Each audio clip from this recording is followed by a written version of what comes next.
What's up, everybody? This is Trinity Gamer 333 here today to bring you the next video in the Xenoverse 3 series videos.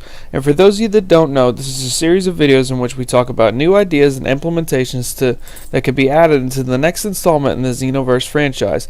And these are a different collection of ideas from people around in the community as well as my own into a video that I put together to just talk about the different ideas that I believe that the developers should implement and how they could implement these into the actual game itself if it were to ever get announced or confirmed or anything like that. So do not take these as actual confirmations or spoilers or anything like that. These are just simply purely ideas into what I like to call the Dragon Ball game to end all Dragon Ball games. And today we'll be talking about Part 5, Supers and Ultimates, Subpart 3, Ultimates. So without further ado, let's begin.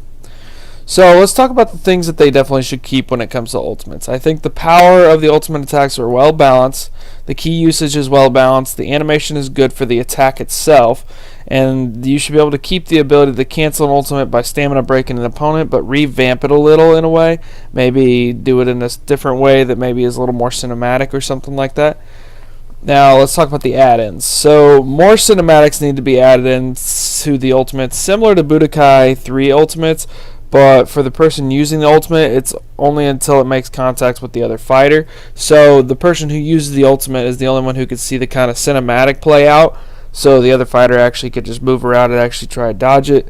But if it makes contact with that fighter, unless they are blocking or dodging it, and there's not really any contact made or they're blocking it, then there's no cinematic played for them. But if they are contacted with it and they aren't blocking and they haven't dodged it, then a cinematic will play and there might be some kind of huge explosion that they get engulfed in or something along those lines.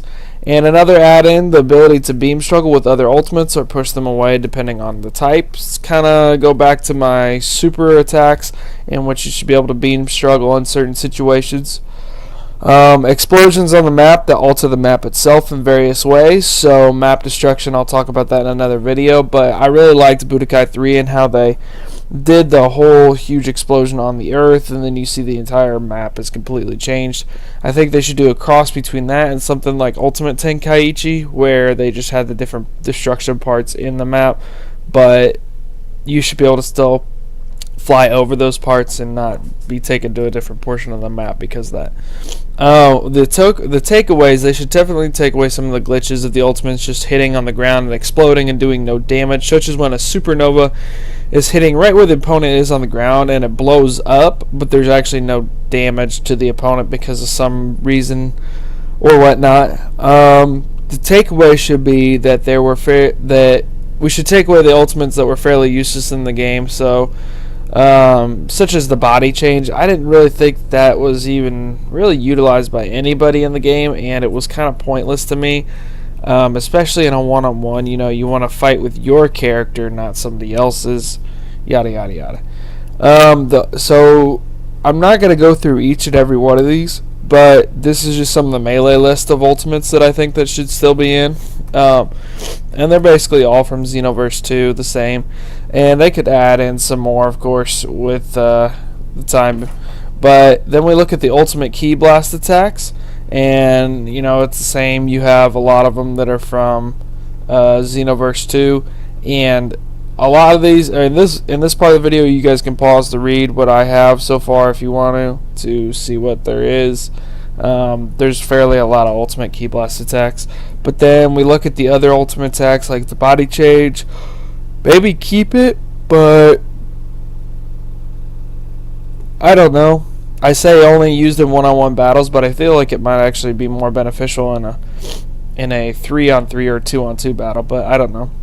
The energy zone, the savior has come, and a healing blast, which is kind of like my own idea of a new ultimate attack. It erupts the large area in a huge healing ki wave that heals all friends at a rate of 10% per second, as long as the blast is maintained, and it'll take a bar of ki every second or something like that.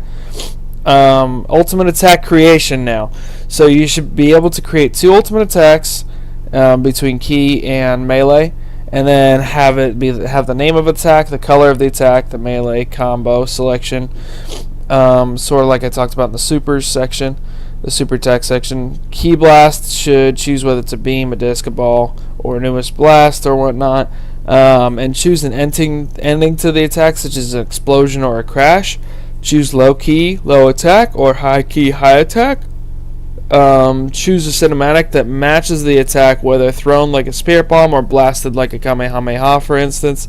So whatever you think would be best. So if you want to throw a supernova like a Kamehameha, then you can choose to do that kind of thing.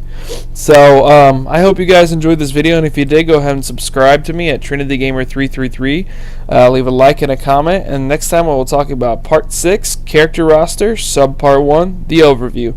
So thank you guys very much for watching. Until see you again. Have a good one.